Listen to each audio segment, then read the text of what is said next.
నమస్కారం, వార్తలకు స్వాగతం. ముందుగా ముఖ్యాంశాలు. నా కుమారుని వివాహానికి రమ్మని చంద్రబాబు నాయుడికి ఆహ్వాన పత్రిక అందజేసిన వైఎస్ షర్మిల.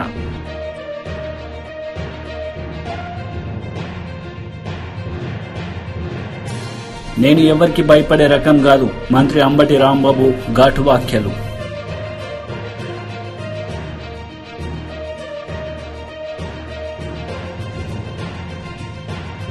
గుంటూరు కారం కలెక్షన్స్ పై producers Dil Raj press meet, పలు అంశాల వివరణ.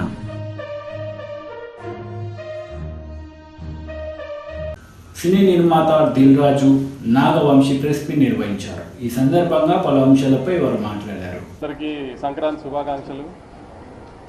ఇట్లా మా సినిమా నిన్న రిలీజ్ అయింది, మీ అందరికీ తెలుసు. జనాలు అందరూ బాగా ఆదరించారండి. ఫస్ట్ డే కలెక్షన్స్ మేము ఎక్స్పెక్ట్ చేసిన దానికంటే చాలా బెటర్గా ఉన్నాయి. ఒక రీజనల్ తెలుగు సినిమాకి చాలా రోజుల తర్వాత ఒక రీజనల్ తెలుగు సినిమా రిలీజ్ అయింది ఫ్యామిలీ సెంటిమెంట్స్తో. దాన్ని జనాలు బాగా ఎంబ్రేస్ చేశారు. కొన్ని చోట్ల 1 o'clock షోస్ పడిన చోట్ల కొంచెం మిక్స్డ్ రివ్యూస్ వచ్చినాయండి నిన్న రాత్రి. కానీ అవన్నీ నిన్న ఈవినింగ్ ఫస్ట్ షోలకి సెకండ్ షోలు వచ్చే టైంకి ఫ్యామిలీస్ అన్నీ థియేటర్స్కి వచ్చిన తర్వాత అదంతా పాజిటివ్గానే మారిపోయింది. చక్కగా ఫ్యామిలీతో వచ్చి పండగ రోజు ఎంజాయ్ చేసే సినిమా అండి. పండగకి మీరు ఫ్యామిలీస్తో చక్కగా వచ్చి మహేష్ బాబు గారు, త్రివిక్రమ్ గారి సినిమా ఎంజాయ్ చేయండి. పాటలు, ఫైట్లు, కామెడీ, సెంటిమెంట్ అన్ని ఎలిమెంట్స్ ఉన్న ప్రాపర్ పండగ సినిమా అండి. దయచేసి మిగతా ఏమి మాటలు నమ్మకుండా మీరు ప్రాపర్గా థియేటర్కి వచ్చి సినిమా చూడండి. మీరు ఎంటర్టైన్ అవుతారన్న గ్యారంటీ నాది. నేను చెప్తా అంతేనా? అంతే అండి, మీరు మాట్లాడండి. అందరికి ముందు సంక్రాంతి శుభాకాంక్షలు. మళ్ళీ మీడియా ద్వారా పండగ తర్వాతే కలుస్తాం మేము. సో మీడియా వారికి, అలాగే తెలుగు ప్రేక్షకులు, సినిమా లవర్స్కి అందరికీ సంక్రాంతి శుభాకాంక్షలు. ఇక గుంటూరు కారం గురించి వంశీ ఇప్పుడే చెప్పాడు. 1 o'clock పడ్డ షోస్కి కొంచెం షోస్ అయిపోయిన తర్వాత మిక్స్డ్ రివ్యూస్ ఆడియన్స్ దగ్గరికి వెళ్ళి కానీ సోషల్ మీడియాలో కానీ చాలా మిక్స్డ్గా వచ్చింది. నేను 1 o'clock షో అయిపోయిన తర్వాత కూడా ఫోన్ కాల్స్ వచ్చిన దాంట్లో పర్వాలేదండి, యావరేజ్, 2-3 బాగుంది. సో బట్ నాకు పర్సనల్గా సినిమా చూసినప్పుడు నేను ఏదైతే ఫీల్ అయ్యానో మళ్ళీ దాన్ని నేను క్రాస్ చెక్ చేసుకోవడానికి నిన్న సుదర్శన్ థియేటర్లో నిన్న మళ్ళీ సినిమా సెకండ్ టైం కూడా చూడడం జరిగింది. సో ఇది proper Mahesh Babu characterization base చేసుకొని చేసిన సినిమా. Is a family emotion, mother and son emotions మీద ఉండే సినిమా. డెఫినెట్గా ప్రేక్షకులు షో బై షో ఎప్పుడైతే ఈ నెగిటివ్ వైబ్స్లో నుంచి, ఈ నెగిటివ్ రివ్యూస్లో నుంచి, నెగిటివ్ టాక్స్లో నుంచి అరే బాగాలేదంటే థియేటర్కి వెళ్ళినప్పుడు ఆటోమేటిక్ సినిమా బాగలేని మైండ్ సెట్తో వెళ్ళినప్పుడు సినిమాలో ఉండే విషయం మీద కనెక్ట్ అవుతే ఆ సినిమా ఆడియన్స్కి నచ్చి సినిమా స్టాండ్ అవుతుంది. ఎన్నో సినిమాలు చూసాము కూడా, అవన్నీ బ్లాక్ బస్టర్ అయిన సినిమాలు కూడా ఉన్నాయి. సో గుంటూరు కారం కూడా మంచి ఫ్యామిలీ ఎంటర్టైనర్. ఈ సంక్రాంతికి ఫ్యామిలీస్ అందరూ కూర్చొని హ్యాపీగా సరదాగా ఎంజాయ్ చేసే సినిమా. సో నేను సుదర్శన్లో చూసినప్పుడు కూడా అదే ఫీల్ అయ్యాను.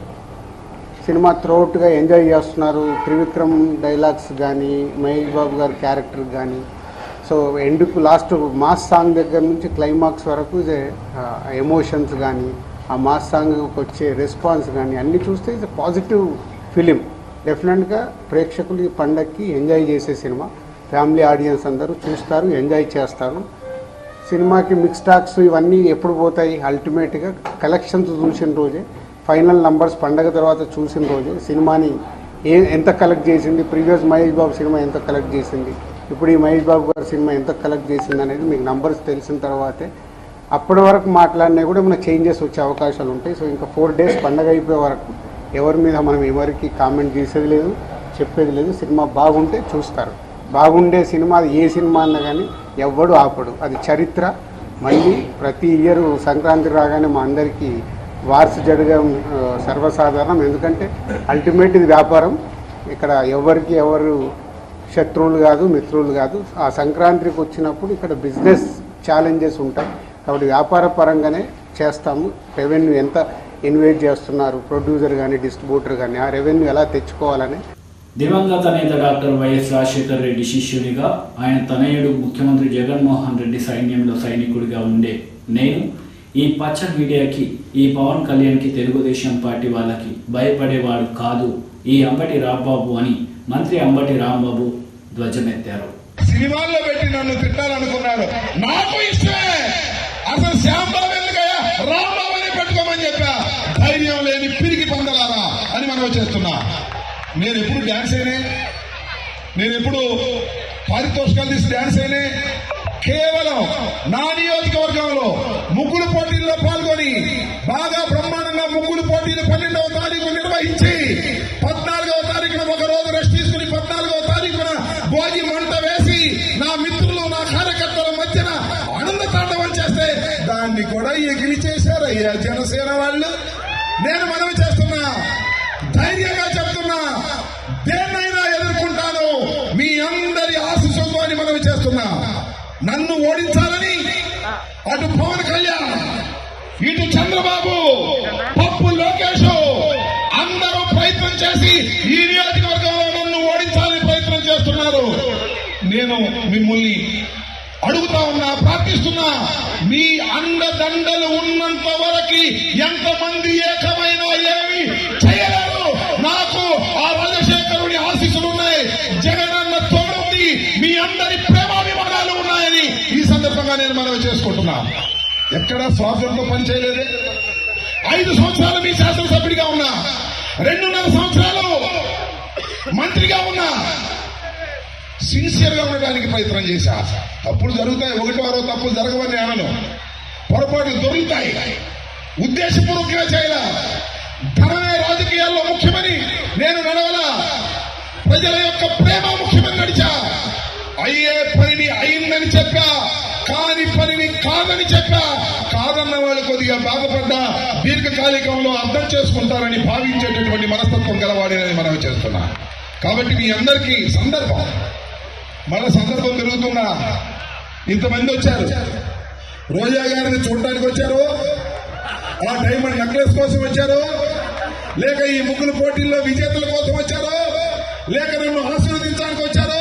ఇంతమంది వచ్చినప్పుడు ఈ సందర్భంలో నా గుండెలో ఆవేదన చెప్పుకోవాలనే తాపత్రయంతోనే ఈ 4 మాటలు మాట్లాడుతున్నానని ఈ సందర్భంగా మనం చేస్తున్నా. మరొక్కసారి చెప్తున్నా, either positive, negative, always in the screen. Ambati Rambabu ఈ రాష్ట్ర రాజకీయాల్లో గుర్తుపెట్టుకోమని మనం చేస్తున్నా. దేనికి భయపడమని మనం చేస్తున్నా. చంద్రబాబు లక్షజితులకు భయపడని మనం చేస్తున్నా. పవన్ కళ్యాణ్ పారితోషికాలు తీసుకోకుండా డాన్స్ చేశాడా? నేను పారితోషికం తీసుకోకుండా డాన్స్ చేశానని చెప్తున్నా. నా డాన్స్ ని పెట్టి శ్యాంబాబుని పెట్టి నన్ను విమర్శించారు. విమర్శలోనే నేను ఆయుధాన్ని తీసుకొని ముందుకు వెళ్లి నా సైన్యంతో ఎదుటి సైన్యాన్ని తుక్కుగా చేయించగలిగిన జగన్మోహన్ రెడ్డి సర్వ సైన్యాధ్యక్షుడు ఈ అంబటి రాంబాబు అని ఈ సందర్భంగా మనం చేస్తున్నా. దేనికి భయపడను, జడవను, ఒక్కదానికే భయపడతా. నిజాయితీగా ఉన్నవాడిని చూసి భయపడతా, ధర్మంగా ఉన్నవాడిని చూసి భయపడతా తప్ప దేనికి భయపడని ఈ సందర్భంగా మనవి చేస్తూ, మన నియోజకవర్గంలో నిలబడి తెలుగుదేశం పార్టీ తరఫున నిలబడి ఓటమి పాలై జగన్మోహన్ రెడ్డి గారి ప్రజా సంకల్ప యాత్రలో సజ్జనపల్లిలో వైఎస్ఆర్ కాంగ్రెస్ పార్టీలో చేరి నా గెలుపు కోసం ప్రయత్నం చేసి నా రిక్వెస్ట్ మీద జగనన్న ఈ రాష్ట్ర ముఖ్యమంత్రి గుంటూరు జిల్లా మార్కెట్ యార్డ్ చైర్మన్ గా నియమించబడినటువంటి మిత్రులు నిమ్మకాయ రాజనారాయణ గారిని మిమ్మల్ని ఉద్దేశించి ఉపన్యసించవలసిందిగా కోరుతున్నా. తెలుగుదేశం పార్టీ జాతీయ అధ్యక్షుడు, మాజీ ముఖ్యమంత్రి నారా చంద్రబాబు నాయుడిని కలిసిన కాంగ్రెస్ పార్టీ మహిళా నాయకురాలు వైఎస్ షర్మిల హైదరాబాద్లో ఆయన ఇంటి వద్దకు వెళ్లి ఆమె కుమారుని వివాహానికి రమ్మని ఆహ్వాన పత్రిక అందజేశారు. తెలుగుదేశం పార్టీ జాతీయ అధ్యక్షుడు, మాజీ ముఖ్యమంత్రి నారా చంద్రబాబు నాయుడుని కలిసిన కాంగ్రెస్ పార్టీ మహిళా నాయకురాలు వైఎస్ షర్మిల హైదరాబాద్లో ఆయన ఇంటి వద్దకు వెళ్లి ఆమె కుమారుని వివాహానికి రమ్మని ఆహ్వాన పత్రిక అందజేశారు.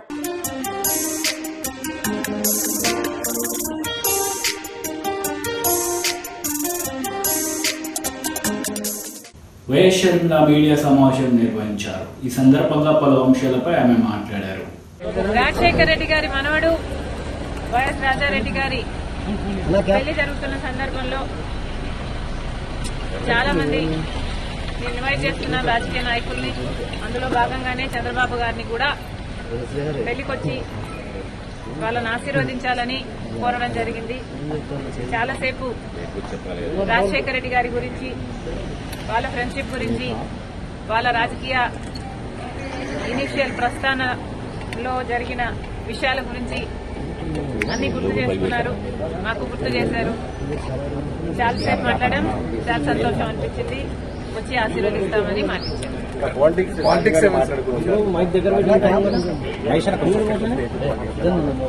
లేదమ్మా, యాక్చువల్లీ మోస్ట్లీ రాజశేఖర రెడ్డి గారి గురించే ఆయన ప్రస్తావించారు. ఇనీషియల్ గా వాళ్ళు రాజకీయాలు మొదలు పెట్టినప్పుడు వాళ్ళిద్దరూ కలిసి ప్రయాణం చేశారు. పొద్దున్న నుంచి సాయంత్రం వరకు వాళ్ళు కలిసే ఉన్నారు, జీప్లలో కలిసి తిరిగారు. ఇలాంటివన్నీ ఢిల్లీకి వెళ్లారు. అప్పుడు చీఫ్ మినిస్టర్ కి వాళ్ళిద్దరు కలిసి చేసిన ప్రయత్నాలు అయితేనేమి, ఇలాంటివన్నీ చెప్పుకుంటూ వచ్చారు. మేడం, కాంగ్రెస్ పార్టీలో మీ పాత్ర ఎలా ఉండబోతుంది? మీకు ఎటువంటి పదవి మీరు అనుకుంటున్నారు వస్తుందని చెప్పి వాళ్ళు కాంగ్రెస్ పార్టీ ఏ పదవి ఇవ్వాలి, ఏ బాధ్యతలు ఇవ్వాలి అనేది కాంగ్రెస్ పార్టీ ప్రెరోగేటివ్. కాంగ్రెస్ పార్టీలో because it is the largest secular party చేరడం జరిగింది. రాహుల్ గాంధీ గారు ప్రధానమంత్రి అయితేనే మన దేశానికి మంచి జరుగుతుందని, కమ్యూనల్ వైలెన్స్లు తగ్గుతాయని రాజశేఖర రెడ్డి గారే రాహుల్ గాంధీని ప్రధానమంత్రిని మనస్ఫూర్తిగా చేసుకోవాలి అనుకున్నారు. కాబట్టి అదే జరగాలి, అది జరిగితేనే మన దేశానికి మంచి జరుగుతుంది అని చేరడం జరిగింది. ఇంకొకసారి చేరిన తర్వాత వాళ్ళ చేతుల్లో మనం పెట్టుకున్న తర్వాత వాళ్ళు ఎలా ఆదేశిస్తే అది నమ్మకంగా చేయాల్సి ఉంటుంది. ఈ అన్ని రాజకీయాలు ఎట్లా డెవలప్ అవుతాయి, నాకు ఏ బాధ్యతలు ఇస్తారు అన్న దాని మీద డిపెండ్ అయి ఉంటుంది. So we should all wait and see.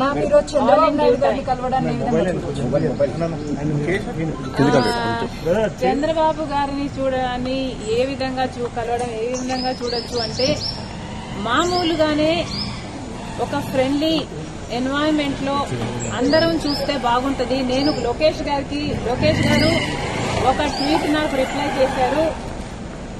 ఆ సందర్భాన్ని కూడా రాజకీయంగా చూడకండి. చంద్రబాబు గారికి ఒక క్రిస్మస్ కేక్ మాత్రమే పంపడం జరిగింది. ఒక కేకే కదండి, ఆ కేక్ క్రిస్మస్ కేక్. అంటే మేడం ఇప్పుడు మేడం ఈ చర్చ అంటే ఏంటంటే, లెట్ మీ ఫినిష్. ఆ కేక్ కూడా మేము ఒక చంద్రబాబు గారికే పంపలేదు, ఇక్కడ కేటీఆర్ గారికి, కవిత గారికి, హరీష్ రావు గారికి, ఇట్లాంటి వాళ్ళకు కూడా పంపడం జరిగింది. యాక్చువల్లీ ద బ్యాక్గ్రౌండ్ ఈస్, రాజకీయాలు అన్నవి జీవితాలు కాదు, రాజకీయం అన్నది మా ప్రొఫెషన్. మేము ప్రజల కోసం చేస్తున్న ఒక సర్వీస్. ఆ క్రమంలో మేమందరము ఒకరిని ఒకరు మాటలు అనుకుంటుంటాం. మేము రాజకీయ ప్రత్యర్థులం కాబట్టి అనుకోవాల్సి వస్తుంది, అనాల్సి వస్తుంది. అలాంటి bitter Congress leader Madhavarao press meet నిర్వహించారు. ఈ సందర్భంగా పలు అంశాలపై ఆయన మాట్లాడారు. ముస్లింల తరపునుందా? మా డిఎన్ఏలో భారతీయులందరిది ఉంది. భారతీయులందరూ, భారతదేశమే మా డిఎన్ఏలో ఉంది. భారతదేశంలో ప్రజల పుట్టిన ప్రతి ఒక్కడిది భారతీయ డిఎన్ఏ కాంగ్రెస్ పార్టీలో ఉంది. Hindu DNA, Muslim DNA, Christian DNA, Sikh DNA, ఈ రకంగా, లేకపోతే SC DNA, BC DNA, OC DNA కాదు. భారతీయుడు అంటే అందరూ భారతీయులే. భారతదేశంలో ఉన్న ప్రజలందరూ భారతీయులు. ఆ భారతీయుల డిఎన్ఏ కాంగ్రెస్ పార్టీ డిఎన్ఏ. మన కిషన్ రెడ్డి గారు చెప్పినట్టు మా డిఎన్ఏ ఏదో హిందువులకు వ్యతిరేకం అయితే, హిందువులకు వ్యతిరేకం అయితే ఈయన పుట్టకముందే, ఈ కిషన్ రెడ్డికి కళ్ళు తెరవక ముందే కాంగ్రెస్ పార్టీ, మహాత్మా గాంధీ కాంగ్రెస్ పార్టీ అధ్యక్షుడికి పనిచేశాడు. మహాత్మా గాంధీ గారి నాయకత్వంలో కాంగ్రెస్ పార్టీ తరఫున పోరాటం చేసి భారతదేశానికి స్వతంత్రం తెచ్చారు. అటువంటి మహాత్మా గాంధీ గారు ప్రజలందరికీ ఇచ్చిన సందేశం రాముడి సందేశమే. రఘుపతి రాఘవ రాజారాం, పతిత పావన సీతారాం, ఈశ్వరాల్లో తేరేనాం, సబ్కో సమ్మతి దే భగవాన్. ఇది ఆ 22వ తారీఖున ఈ కార్యక్రమాన్ని కాంగ్రెస్ పార్టీ కూడా తీసుకుంటే బాగుంటుందని నేను అనుకుంటున్నాను. ఈ విషయాన్ని ఏఐసిసి అధ్యక్షుడి దృష్టికి, రాహుల్ గాంధీ గారి దృష్టికి తీసుకొని పోవటానికి మన పిసిసి అధ్యక్షుడు రేవంత్ రెడ్డి గారి దృష్టికి కూడా తీసుకుని వెళ్ళి కాంగ్రెస్ పార్టీ హైకమాండ్లో మాట్లాడి 22వ తారీఖున ప్రతి ఇంట్లో పతి రఘుపతి రాఘవ రాజారాం, పతిత పావన సీతారాం, ఈశ్వరాల్లో తేరాణం, సబ్కో సమ్మతి భగవాన్. వాళ్ళు ఏదో చెప్తున్నారు, ఏదో ప్రతి ఇంట్లో తలంపరాలు వేసుకోవాలని, ప్రతి ఇంట్లో లైట్ వెలిగియాలని, ప్రతి ఇంట్లో ఇంకేదో టెంకాయలు కొట్టాలని. ఏంటిది? ఏం చేస్తున్నారు? రాముడు అంటే మీరు అక్కడ ఉంటే రాముడేనా? భద్రాచలంలో మేము ప్రతి సంవత్సరం పెద్ద సీతారామ కళ్యాణం పెద్ద ఎత్తున చేస్తాం. మొత్తం తెలంగాణ, ఆంధ్ర ఉన్నప్పుడు కూడా అక్కడికే వచ్చేవాళ్ళు. ఏ రాష్ట్రానికి పోతే అక్కడ రామ కళ్యాణం జరిగిద్ది. మీరు వచ్చి చెప్తే చేస్తున్నామా రామ కళ్యాణం? రాముడు ఈ సందేశం ఇది అని ఏం చెప్పలేదు. శ్రీకృష్ణుడు భగవద్గీత చెప్పినట్టు రాముడు సందేశమే ఇవ్వాల. రాముడు జీవితమే సందేశం. ఆయన మహాత్మా గాంధీ కూడా చెప్పాడు, మీ దేశ ప్రజలకు సందేశం ఏంటంటే మహాత్మా గాంధీ కూడా చెప్పాడు, నా జీవితమే నా సందేశం అన్నాడు. అదే రకంగా రాముడు పురుషోత్తముడు. ఆయన మానవ రూపంలో వచ్చిన దేవుడు, లేకపోతే మానవుడుగా వచ్చి దేవుడుగా కొలవబడేటటువంటి గొప్ప వ్యక్తి రాముడు. ప్రపంచ దేశాలకే ఆదర్శమైనటువంటి వ్యక్తి, ఒక్క భారతదేశానికే కాదు. రాముడు జీవిత విధానం అందరికీ ఆదర్శం. ఆయన ఏం చెప్పాడు? తల్లిదండ్రులు గౌరవించాలన్నాడు, భార్యని గౌరవించాలన్నాడు, తమ్ముళ్ళు గౌరవించాలన్నాడు, ప్రజల మాటే శిరసావహించాలన్నాడు. ఎవరో మామూలు వ్యక్తి ఏదో అంటే సొంత భార్యనే అడవికి పంపించినటువంటి వాడు రాముడు. అంతేకాకుండా తప్పు చేసిన వాళ్ళని శిక్షించి ఒప్పు చేసిన వాళ్ళని గౌరవించినటువంటి వ్యక్తి రాముడు. ప్రతి వ్యక్తి రాముడిని ఆదర్శంగా తీసుకుంటే జీవితంలో హాయిగా బ్రతికేటటువంటి అవకాశం ఉంది. ఇది ఒక జీవన విధానం. రాముడి జీవితం ఒక జీవన విధానం. ఈ జీవన విధానాన్ని జడగొట్టి మేము రాములల్లాని పెట్టాము, లేకపోతే బంగారులల్లాని పెట్టాము, బంగారు యువతి యువకులు జనసేనానితో గ్లాస్ టీ కార్యక్రమంలో పాల్గొన్నారు. ఈ సందర్భంగా పవన్ కళ్యాణ్ మాట్లాడుతూ, నాకు నిరంతరం వెన్నంటి ఉండేది యువత బలమే అని ఆయన కొనియాడారు. Personally, the reason why ఇందాక మీరు అడిగిన దానికి, the reason why I came into politics ఇంటానికి, I want to lead a very Gandhian life long back. To post a few films తర్వాత I want to lead a very Gandhian life. ఏది మన వినోబా భావే, అన్నా హజారే లాగా, you know రేలేగావ్ సిద్ధి లాగా అన్నా హజార్, అలాంటి ఒక idealistic village ఊహించుకుని వాళ్ళు చేద్దామంటే, that's the reason I bought a farm. To develop, మనం ఏం ప్రపంచాన్ని మార్చలేకపోయినా, always I believe in this particular thing, do whatever is possible within your capacity. So నేను అలా స్టార్ట్ చేసినప్పుడు ఏమనిపించిందంటే, నేను అన్ని సెల్ఫ్ సస్టైనింగ్ అన్నీ చేశాను, కానీ ద ప్రాబ్లమ్ ఈజ్ చుట్టుపక్కల అంతా కూడా డెవలప్మెంట్ స్టార్ట్ చేశారు. రోడ్స్, ఎస్సీజెడ్లు స్టార్ట్ చేసేటప్పటికి నేను ఒక్కడిని కూర్చొని ఏం చేయలేకపోయాను. So finally again it comes back to the political planning. So మనం ఎన్ని మాట్లాడినా ఇప్పుడు ఈ నాలెడ్జ్ ఎవరికి కావాలి? మీరు చెప్పింది, how do you create a tourism and some kind of ecosystem. Even for example, to bring in Ambedkar, Baba Saheb Ambedkar is always to do what he has done for the society. Gurtu avasaram. But can we do it without damaging the environment? That's your point you want to make. But a will ever goes, the political leaders here ravali. It is never one way. It is always multiple ways or two ways. Manakuna society lo. నేనేం పెట్టుకున్నానంటే, that's why I made it a point to involve lot of youth in a political system. Why I took 10 years అంటే నాకు ఈ concern ఉంది నాకు.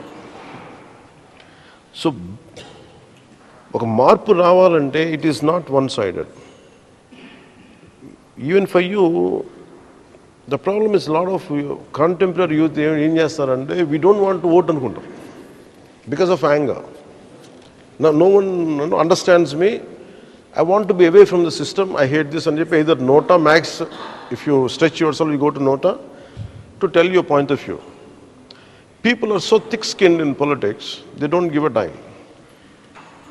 Oh, Nota kin vote lochini. Finally, all your effort, all your anger, you know how it will be understood. Simple statement, Nota kin ochini. Antaku minchi game aldo. But the thought behind that Nota, if you go deeper into it, the moment you transform them, that is a lethal force for any kind of change. If I want to head the government, నేను చాలా కాన్షియస్తో ఉంటాను. నేను చేసినా కానీ ఎలా ఉంటుందంటే, unless it becomes a social movement, finally, you know how people will listen, political leaders will listen. If you do this way, I won't get vote అనే భయం ఉంటే తప్ప ఇలాంటి చేయడం. For example, in European countries, there is I think German, Green Party ఉంటుంది. They're very clear about laws. So I met in US కెళ్ళాను. US కెళ్తే I visited a nuclear plant. So nuclear plant కి వెళ్ళి మాట్లాడితే I met one of local congressmen. వెళ్తే అతను చెప్పింది ఏంటంటే, నాషు అనే స్టేట్లో అని చెప్పింది ఏంటంటే, then he was very passionately talking about environmental, అంటే ఈ న్యూక్లియర్ ఇది మాట్లాడుతూ ఉంటే, how he was sharing his experience with German. They became almost ఒక కార్బన్ ఫ్రీ ఏమంటారు, ఎస్పెషల్ పవర్ ఏమో మనలా కోల్ జనరేటెడ్ కాదు. ప్రకాశం జిల్లా కందకూరు నియోజకవర్గం ఎమ్మెల్యే మానుగంటి మహిదర్ రెడ్డి పార్టీ కార్యాలయంలో విలేకరుల సమావేశం నిర్వహించారు. ఈ సందర్భంగా పలు అంశాలపై ఆయన మాట్లాడారు. వ్యాప్తంగా ఈరోజు జరుగుతున్న పరిణామాలని మీతో పంచుకోవాలని, తద్వారా ప్రజలకు తెలియజేయాలన్న ఆలోచనతోటి మనం ఈ కార్యక్రమాన్ని ఏర్పాటు చేయడం జరిగింది. దీంట్లో ప్రధానంగా ఏదైతే మనం ఇప్పటి వరకు జరుగుతున్న సంక్షేమ కార్యక్రమాల వరవడిని ఒకసారి మనం పరిశీలన చూస్తే, దేశంలోనే అతిపెద్ద సంక్షేమ కార్యక్రమాల పెద్ద ఎత్తున జరుగుతున్న రాష్ట్రంగా ఆంధ్రప్రదేశ్ ఇప్పటికే గుర్తించబడిందన్న విషయాన్ని మీ దృష్టికి తీసుకువస్తూ, దీనిని గౌరవ ముఖ్యమంత్రి వర్యులు జగన్మోహన్ రెడ్డి గారు గత 5 సంవత్సరాల కాలం దగ్గరికి వస్తా ఉంది. ఎక్కడా ఈ సంక్షేమ రంగాన్ని కుంటుపడనీయకుండా తనదైన శైలిలో చెప్పిన మాట ప్రకారం ఇచ్చిన హామీల్లో 98% నెరవేరుస్తూ ఈరోజు ప్రజలకు అందిస్తున్న విషయాన్ని మీ దృష్టికి మరోసారి తీసుకొస్తున్నాం. అవ్వదాతలకు ఇస్తున్న పెన్షన్ కార్యక్రమం కానివ్వండి, ఇదేదో ఆషామాషా కార్యక్రమం కాదు. ఇది సుమారు 24,000 కోట్ల రూపాయలని ప్రతి సంవత్సరం కూడా ఖర్చు పెడుతూ వృద్ధులైన వారికి అండగా నేను ఉంటానన్న ఒక భావాన్ని కలగజేస్తూ, వితంతువులైన వారికి నేను సోదరుడిగా మీ కుటుంబంలో మమేకమై మీకు సహాయకారిగా ఉంటానన్న చెప్పిన విషయం కానించి, అలాగే దివ్యాంగులకి ఒక సోదరుడిగా ముందుకొచ్చి నిలబడి వారి జీవితాల్లో కొంతమేరకు ఆర్థిక భరోసాల్ని వెలుగుల్ని నింపుతున్న వ్యక్తిగా మీకు ఈ కార్యక్రమాలు జరుగుతున్న తీరుతెన్నులన్నీ కూడా తెలుసు. ఏది ఆలస్యమైనా ఆలస్యం కాకుండా 1వ తారీఖు నాటికి ఖచ్చితంగా ఈ పింఛన్ల కార్యక్రమం అనేది ఈ రాష్ట్రంలో జరుగుతున్న తీరుతన్నులు. దీనికి గాను ముఖ్యమంత్రి గారు తను నమ్మిన వాలంటీర్ వ్యవస్థ విధానం, ఆ వ్యవస్థ పనిచేస్తున్న తీరు, ఈరోజు అనేక రాష్ట్రాలు ఆ వ్యవస్థని ప్రవేశపెట్టుకోవాలని ఆలోచిస్తున్న విధానాన్ని బట్టి మనకు అర్థమవుతుంది. అలాగే గతంతో పోల్చుకున్నప్పుడు సంక్షేమ కార్యక్రమాలని గతంలో చేస్తామని చెప్పి చేయలేకపోయిన విధానాలు, మరి ఈరోజు ఒక పక్క చెప్పిన కార్యక్రమాల కన్నా అదనంగా ఈ సంక్షేమ కార్యక్రమాలు అందిస్తున్న కార్యక్రమం సుమారు 2,30,000 కోట్ల రూపాయల పైచిలుకు ఇప్పటి వరకు కూడా వివిధ పథకాల ద్వారా అన్ని వర్గాల ప్రజానీక మా కుటుంబంలో ఉండే చదువుకుంటున్న బిడ్డల కాడి నుంచి, వ్యవసాయం చేస్తున్న సోదరుల కాడి నుంచి, చేతి వృత్తులు చేస్తున్న సోదరుల దగ్గర నుంచి ప్రతి ఒక్కరికి అండదండగా ఉంటూ ఈ కార్యక్రమాలు ముందుకు సాగుతున్నాయి. ఈరోజు ఈ రాష్ట్రంలో జరుగుతున్నది పేదవాడికి, ఆర్థికంగా బలమైన వారికి మధ్య జరుగుతున్న యుద్ధం. దీంట్లో కులాలకి, మతాలకి, వర్ణాలకి, వర్గాలకి ప్రమేయం లేకుండా కేవలం ధనికులు వారికన్నా దిగువ స్థాయిలో బతుకుతున్న పేదవారికి మధ్య జరుగుతున్న పోరే రేపు 2024 ఎన్నికలని చెప్పి ఈ సందర్భంగా గుర్తు చేస్తూ పేదలకి అండగా నిలబడుతున్న జగన్మోహన్ రెడ్డి గారిని అందరూ ఆదరించాల్సిన ఆవశ్యకతని ఒకసారి గుర్తుకు చేసేదానికి ఈ యొక్క సమయాన్ని తీసుకోవటం జరుగుతూ ఉంది. పేదలకు సంబంధించి వాళ్ళకి ఇంటి స్థలాలు టీడీపీ రాష్ట్ర అధికార ప్రతినిధి పిల్లి మాణిక్యరావు మీడియా సమావేశం నిర్వహించారు. ఈ సందర్భంగా పలు అంశాలపై ఆయన మాట్లాడారు. కూడా ఎక్కడ సంతోషం లేదు.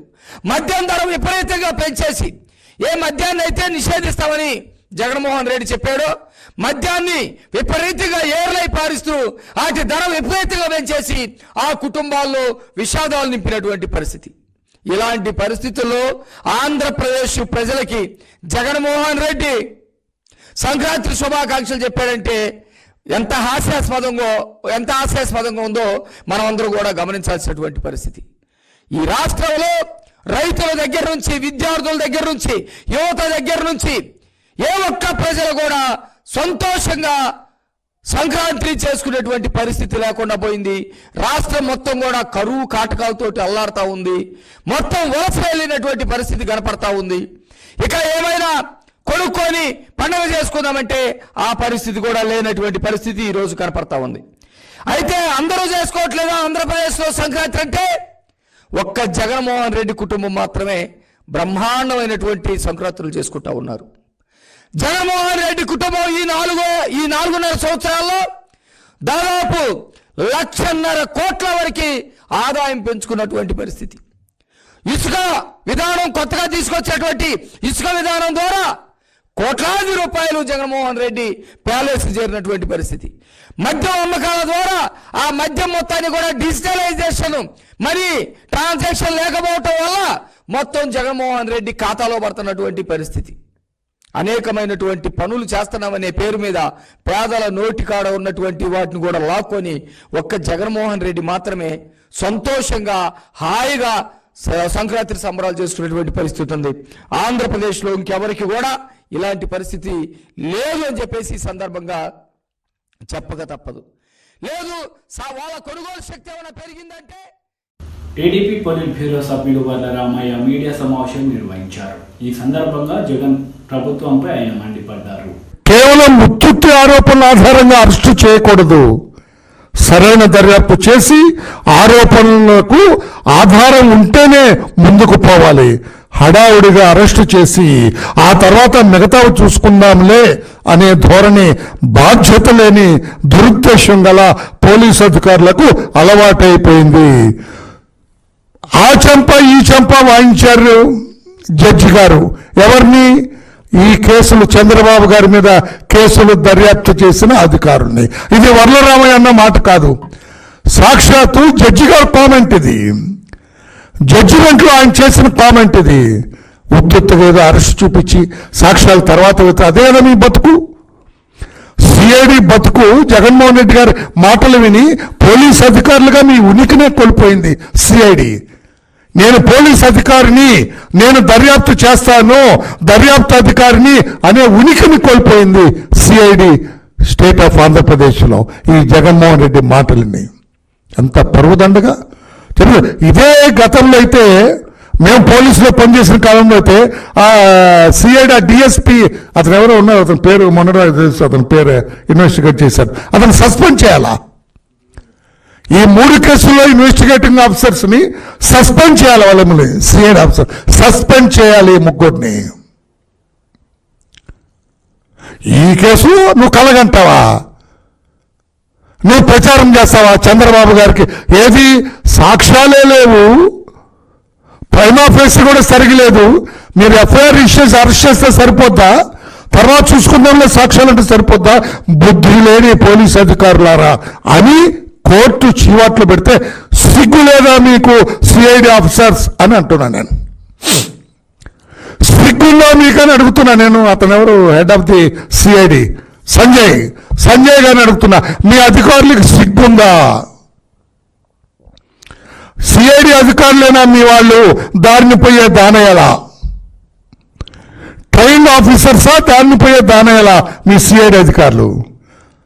ఒకవేళ సైన్యం అధికారులు అంటే what ever this you suspend this IVUS. ఈ 3 కేసులు ఐవాన్ సస్పెండ్ చేయండి ఇన్వెస్టిగేటింగ్ ఆఫీసర్ని. సూపర్వైజ్ చేసిన ఐజీని వాళ్ళని సస్పెండ్ చేయండి, సిఐడిలో ఉన్న వాళ్ళని. మీరు తప్పుకోండి.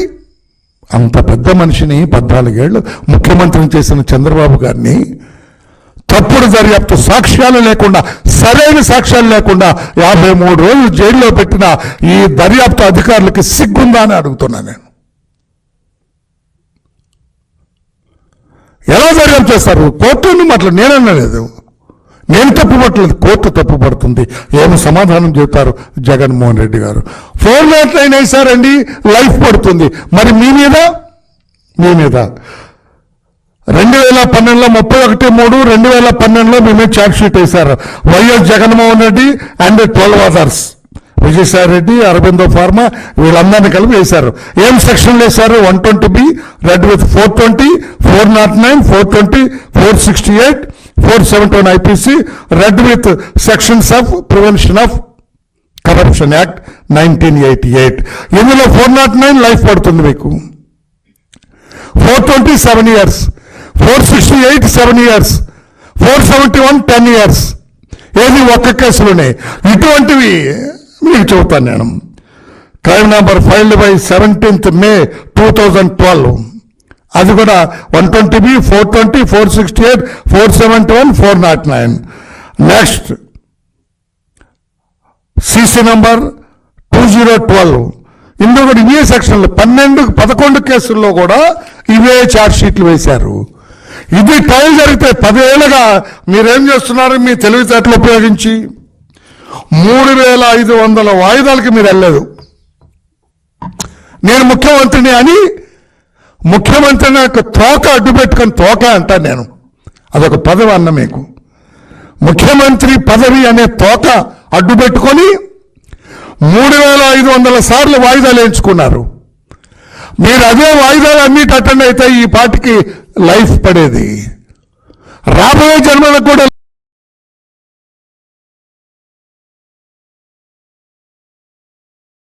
వార్తలు ముగించే ముందు ముఖ్యాంశాలు మరోసారి. నా కుమారుని వివాహానికి రమ్మని చంద్రబాబు నాయుడికి ఆహ్వాన పత్రిక అందజేసిన వైఎస్ షర్మిల.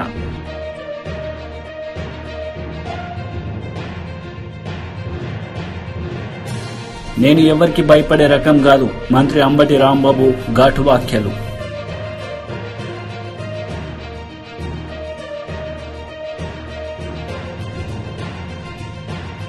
గుంటూరు కారం కలెక్షన్స్ పై producers Dil Raj press meet, పలు అంశాల వివరణ.